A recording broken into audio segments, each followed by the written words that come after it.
Hello, welcome to Presume Technologies. I am Venkat. This is part 5 of ASP.NET video series. In this session, we'll learn about the differences between ViewState, SessionState, and ApplicationState variables. In fact, this is very commonly asked ASP.NET interview question, and it's also very helpful for us to know the difference between these so that we can choose the right type of variable to suit our needs in an application development. Before continuing with the session, I strongly recommend to watch parts 3 and 4 of this video series.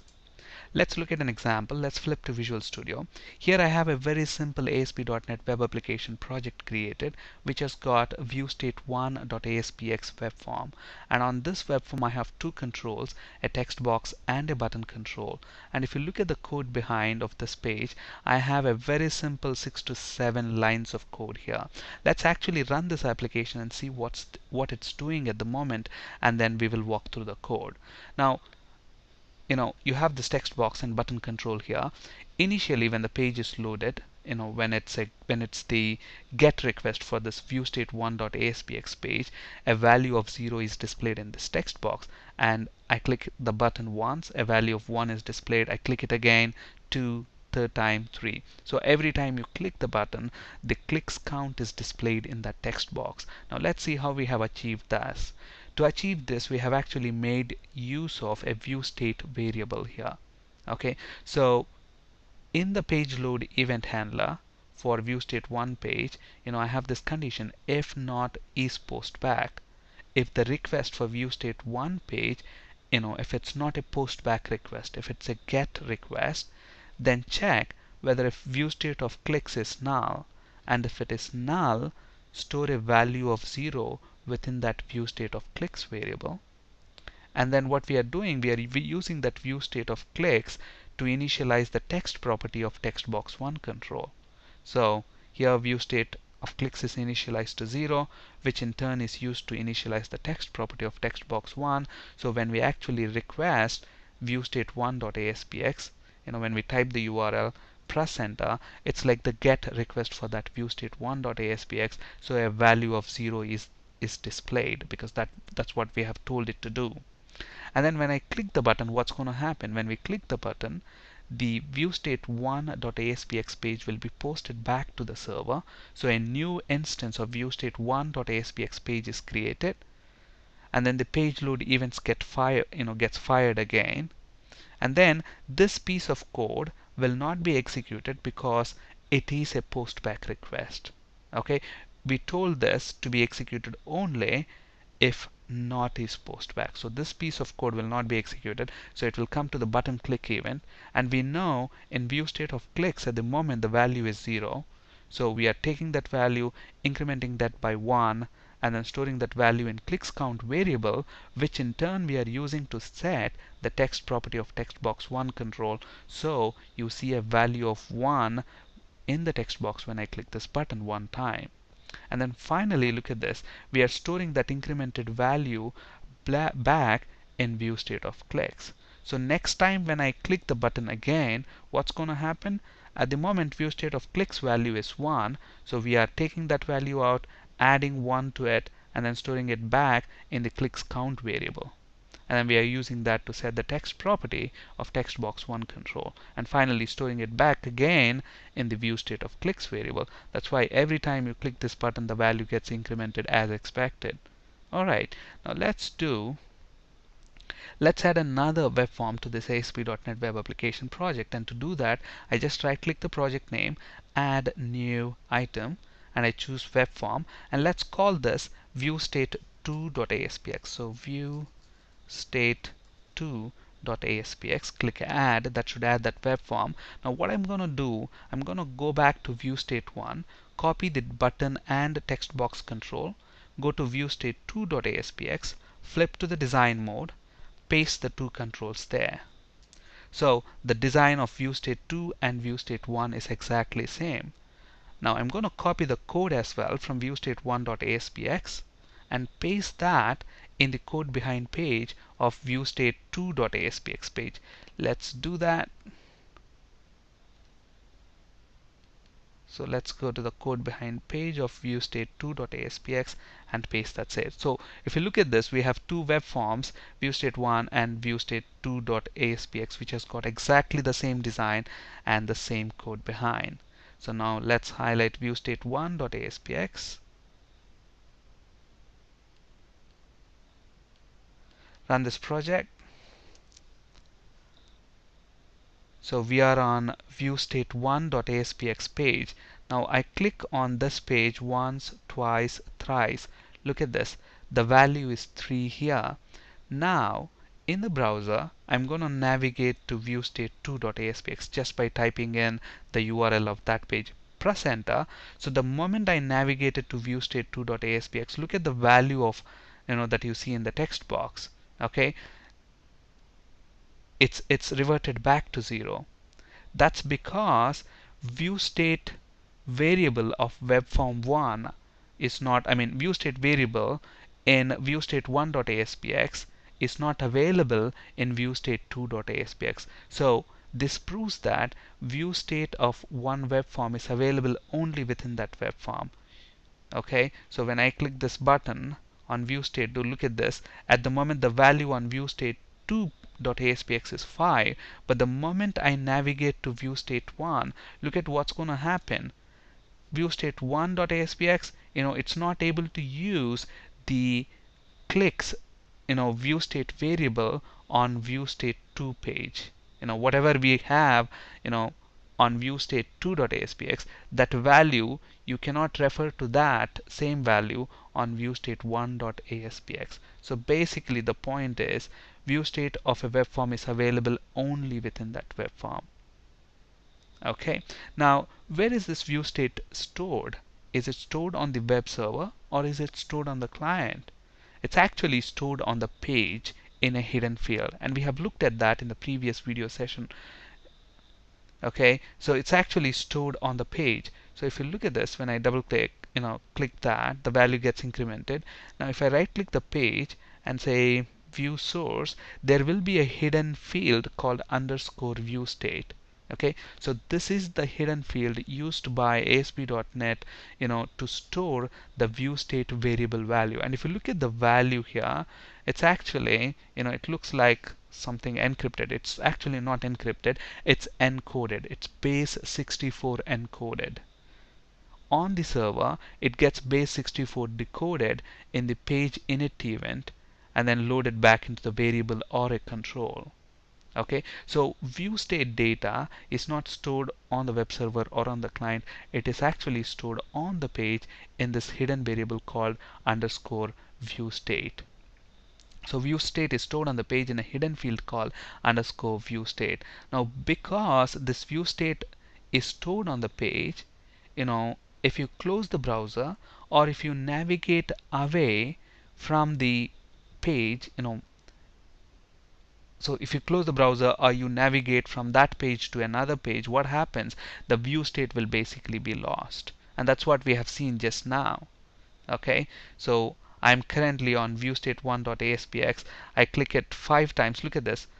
I clicked it 6 times. The moment I navigate away from ViewState1.aspx to ViewState2.aspx, look at that. On ViewState2, it's showing 0. I click it twice, and then if I come back to ViewState1.aspx, look at what's going to happen. It's reset to 0. Why? Because once you navigated away from ViewState1.aspx to ViewState2.aspx, the ViewState data of ViewState1.aspx page is basically lost. Along the same lines, if you close the browser, again the ViewState is gone. Because why? That hidden field is stored on the page. That's the reason why you lose it when you close the page or when you navigate away from that page. Okay, and ViewState is used by all ASP.NET controls to retain their state across postback, and we have spoken about this in the previous session of this video series. Now let's look at SessionState. And to understand SessionState variable, what I'm going to do, I'm going to add a web form. Okay, let's call this SessionState1.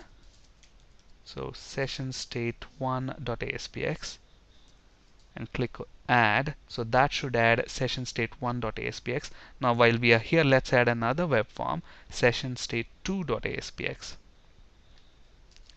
So I'm going to add this session state 2.aspx, click add.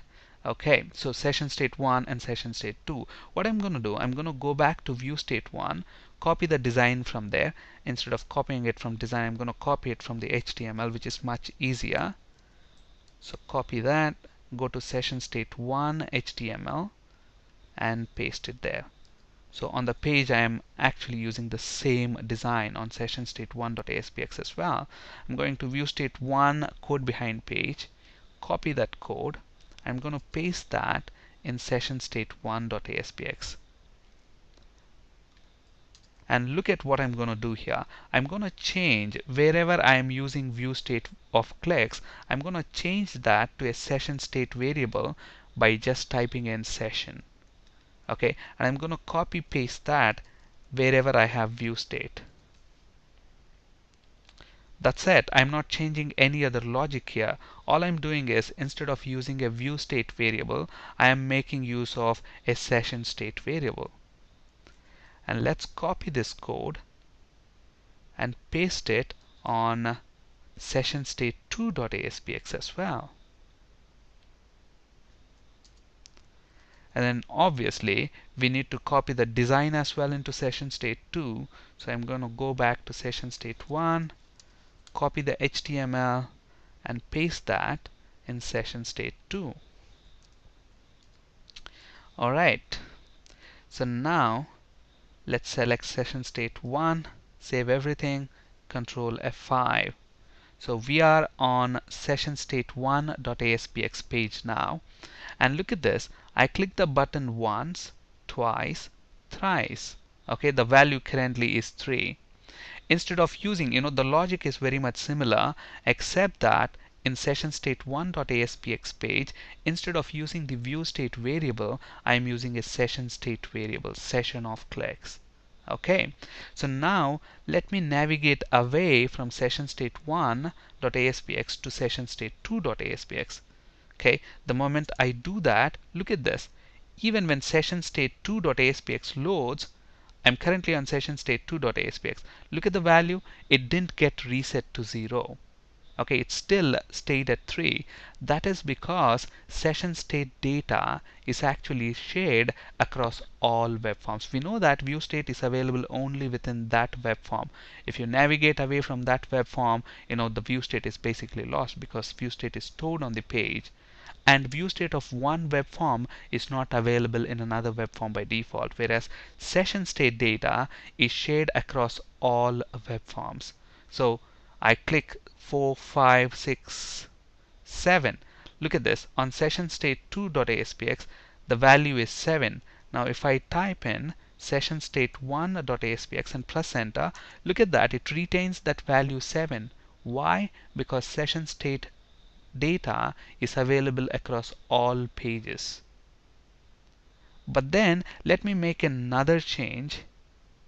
Let me go to web.config file, and then within web.config file I added this element session state underneath system.web element. I added this session state element, and if you look at this, I've said session state mode is equal to in process. We'll be talking about session state modes in a later session. And then I'm saying cookieless is equal to false. I'm going to convert this to true. Okay, so what we are telling the web server to do here is basically we are telling it not to use cookies for sessions anymore.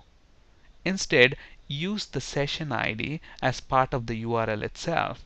Okay, look at this. Let's flip back that to false, and when I run the application, look at the URL. You only have, it's saying okay, localhost on this computer and a port number, and then / the page name.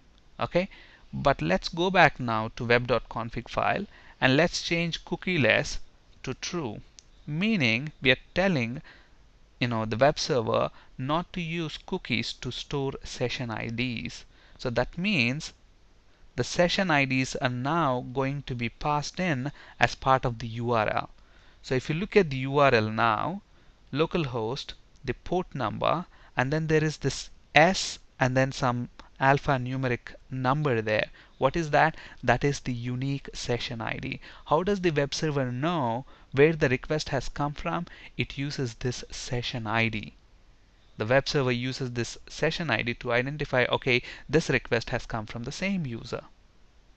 Okay, so now look at this. I click the button once, twice, thrice, 4 times. Now I go here and navigate to sessions2.aspx. Look at this. I press enter, same session ID, so it is retaining the state even on SessionState2.aspx. So session data is available across all pages.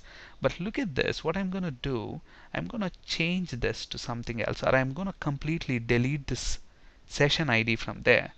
So the moment I delete that, look at that. All I'm doing right now is deleting. And notice the value, it's at the moment 4. The moment I remove the session ID and when I press enter, what's going to happen? The browser gives it a new session ID, and when this request goes to the server looks at the session ID and then it identifies, oh, wait a minute, this is not the same session ID I had before. So obviously this request is from a different user session. Okay, so obviously at that point of time, what happened to the value? Look at that, that got reset to 0. Okay, so session state data is shared across all pages but across a single user session. Okay, so you can treat of session state data as a single user global data, meaning for a given user the session state data is available across all pages for that specific user session. So session state variables are available across all pages but only for a given single session. Session variables are like single user global data. And session state variables are stored on the web server. They are stored on the web server, and session state variables are cleared when the user session times out. The default is 20 minutes and this is configurable in web.config. Let's understand what we mean by that. Now if you look at this, okay, let's copy that and put that in a notepad. So that's the session ID that we have, a unique session ID. Okay, now let's click 1, 2, 3, 4. Now let me even close that browser window. Okay, but then I have this session ID there, and let me go to basically localhost session2.aspx, for example. Now I get a new session ID. I just clicked it once, copy that, close the browser window. Now if you look at this, so the session IDs are different. Now if I copy the first one and then go back to the page, though I closed the browser, since I am having the same session ID, when I press enter, look at this, it remembers the previous value, which is 4. So how long does the web server going to retain that session state data on the web server? Is it going to maintain that indefinitely? If it's going to do that, then at some point of time the web server is going to run out of memory. At some point of time it has to remove those values from the web server memory. So how does the web server determines when to remove these values? Using a timeout value in web.config file. So in web.config file, wherever you have the session state element, we specified the mode is in process, use cookieless sessions. Along the same lines, you can specify the timeout value, and this timeout value is in minutes, and by default it's 20 minutes, but you can change it. Now let's change it to 1 minute. Okay, and then let's run this application. Let's go to SessionState1.aspx. Let's close the existing browser window, run the application again. Now we will get a new session ID. Click once, twice. Now copy this, delete all the requests here. So the value for this one at the moment, it is 2. And then let me close this browser window, and let's open another browser window. And obviously the moment we type in, I'm going to SessionState2.aspx page, but look at that, when I press enter I get a different session ID, so it treats this user differently. So I'm clicking once, twice, thrice, 4, 5, 6, 7, let's click it 10 times. So the value here at the moment is 10. Now let's copy that URL, paste that back. Now if you remember, in web.config file we have set the session timeout to 1 minute. Now if it's more than 1 minute now, this session would have timed out and that value would have been 0 by now. Let's see that. But if it's not over 1 minute, it should still be there. So I'm using the same session ID here. So when I press enter, the value was 2. Look at this, it became 0, meaning 1 minute passed, so web server has cleared that session. So session state variables are cleared when the user's session times out. The default is 20 minutes. However, this is configurable in web.config. Now, the important thing to keep in mind is that session state variables, are single user global data, which means they're accessible across all pages, but only for a given specific session ID. But whereas application state variables are like multi-user global data, let's understand that with an example. Okay, what I'm going to do here again, I'm going to add another web form. I'm going to call this application state 1. Application state 1.aspx. Let's add that. And let me copy that and add another web form while we are here. And let's call this application state 2.aspx.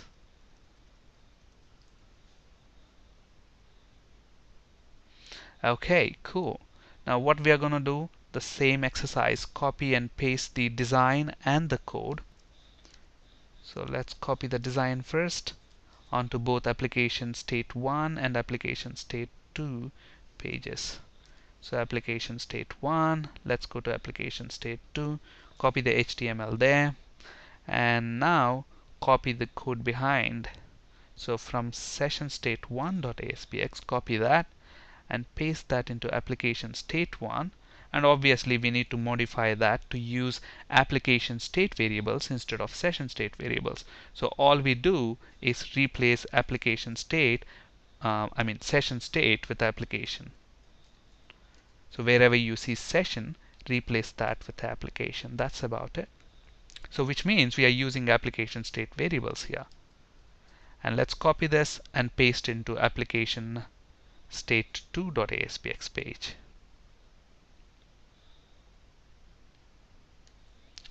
Okay, cool. So now let's go ahead and run this. Application state 1. So control F5.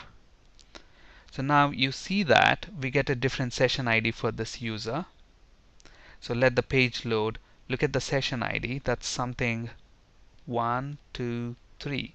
So the value is 3. Let me copy this. Now let me go to application state 2. So I am on application state 2.aspx, another web form, but the application state variable value is shared between these web forms. I click 4, 5, and if I go back to 1, I still see the same value, just like session state. But then another difference is, let's copy this, put that here. Now if you look at this, for this unique session ID that you see here, the value currently, it's 5. Now what I'm going to do, I'm going to copy that URL, open another browser window, paste that, but I'm going to delete that session ID. Look at that. If you remember, for this unique session ID, the value was 5. Now I deleted this session ID, and when I press enter, what's going to happen? This browser will get a new session ID, and when that goes to the web server treats that as a different user session. So at that point of time, let's see what's going to happen. So we will get a new session ID, and look at the value.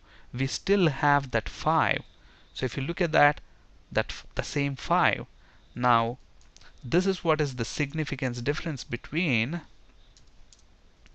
look at this URL and this URL. Obviously the session ID is different. Though they are different session IDs, they are still able to share that application state data, which means application state variables are available across all pages and across all sessions. You can think of these application state variables as multi-user global data. And application state variables, just like session state variables, they are also stored on the web server. And when does a session state variable cleared? A session state variable is cleared whenever the session times out. The default is 20 minutes, but that's configurable. But whereas application state variables are cleared when the process hosting the application is restarted. Let's see what we mean by that. Now look at this. We have set the session timeout to what? 1 minute. Okay, if you remember, that's what we have specified in web.config file. Okay, now obviously a session will time out when that time is expired, if there is that amount of inactivity period. But whereas application, look at this, it's definitely more than 1 minute, but still when I click the button, it has that application state data. So when will this value be lost? This will be cleared when the process hosting this application is restarted. For example, at the moment my application is running inside built-in Visual Studio development server. In reality, we host our applications in IIS. We will talk about running applications using IIS and built-in Visual Studio development server, how to configure them, etc. in a later video session. But for now, just understand that when I run this application, it is using a built-in development server, server within Visual Studio. Okay, so obviously if I right click on my task manager and select task manager and go to process, and if you select W there, you see that webdev.web server, this is the process which is actually hosting my this is the executable process which is running my application. So if I restart this, or if I kill this, or what I can basically do is I can stop it from here as well. So development server, stop that. So obviously it is stopped now. Now if I go ahead and run this application once again, what's going to happen? It's going to start. The development server is going to start again, and now the value will be reset. So obviously when are an application state variables cleared? When the process hosting the application is restarted. So these are the differences between view state, session state, and application state. To be very precise, view state of a web form is available only within that web form, whereas session state data is available across all web forms, but for a given single session, whereas application state variables are available across all web forms and across all sessions. That's it for today. Thank you for listening. Have a good day.